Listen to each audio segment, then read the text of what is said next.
fallout from the Banking Royal Commission, as well as tougher credit restrictions on the bank, continues to present opportunities for alternative borrowing sources, such as private debt. Tim Martin from Causeway Financial is with me today to discuss this topic.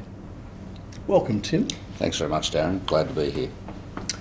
Well, maybe you can start by just telling us what the different forms of private debt investment take.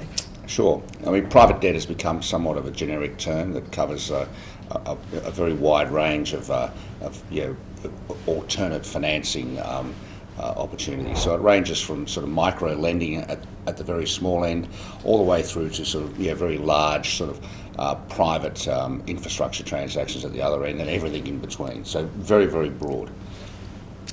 Now, Causeway Financial has decided to focus in on one area, and that is the small to medium enterprises lending. Why is that? Correct. Look, the main reason, in 2003 when we started this journey, we saw that there was a lot of momentum behind the SME sector as an employer of Australians, so we thought that was very important. We also saw it as an area where the traditional banking sources were probably most challenged.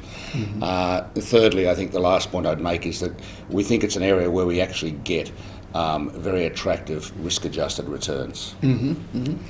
And what sort of risk levels are associated with the loans you supply? Yeah, look, we sit at the top of the capital structure as a senior and secured lender, so we sit above all other lenders or credit providers. There's an important reason for that in the SME space, and that's really because in the event that there is a speed bump, there is a restructuring required or anything like that, we want to make sure that we're actually driving the bus, that we're actually there in the seat and working with the borrower to achieve the best result for everyone, including obviously our investors. Yeah.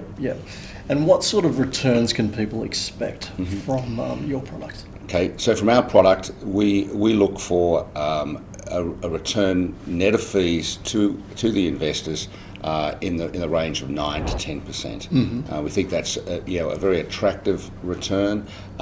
It's certainly not low doc lending. It's certainly not low covenant lending.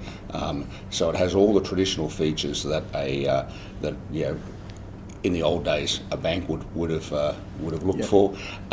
We just dig a little bit deeper, and I guess we lend across more asset sort of silos within those organisations.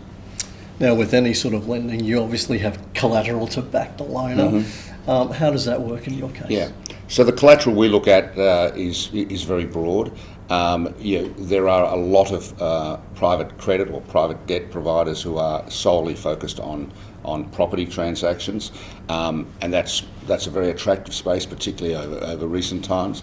We deliberately don't go down that route, and the reason for that is because there's a lot of people who've got long track records and who do that very well. The area that we see where the opportunity exists, but also through our experience running a fund through the GFC where the performance actually looks really good, is in those sort of non-property buckets. So we lend against, we'll always take property as collateral, but generally we lend against the business assets of the firm. Now they range from receivables, inventory, plant and equipment, contracts, those sort of assets that turn over and that really go to the root of what those businesses are doing. Yeah. Now, the risk profile for your product has been described as anywhere in between investment grade bond and equities. How is that determined? Sure. I mean, perhaps just to fill that in a little bit, none of our businesses are rated. And generally they're not rated because SMEs are not rated. They're too small. It just doesn't make any sense. A rating agency in many cases is not going to rate them, certainly not any of the major rating agencies. So they're unrated. In some cases they're listed, but in many cases they're not. So the risk bias is very much towards scale and towards size. We run our own risk rating profile model, and we allocate to all of our potential borrowers as we're going through a rating there, and we pick a range in the middle of that rating that's what we're targeting for, and then we track on successful transactions that we close. We track that rating through the life of the transaction. Now, specifically, you're targeting wholesale investors with your offering. I Correct. think the minimum balance is $2.5 million Yep. for a single Yep. investment. But there is a way that advisors can work with retail clients to make an allocation to your fund. Yes, certainly. So for financial advisors who come in who have a range of customers who meet that wholesale test, we are prepared to aggregate those requirements, so or those customers, and what their potential interest might be, so that we need to make that $2.5 million minimum, but we can look at it across the broader group of their client base. Okay, that was very informative. Thanks for your time today. Pleasure, Darren. Nice to be here. Thank you.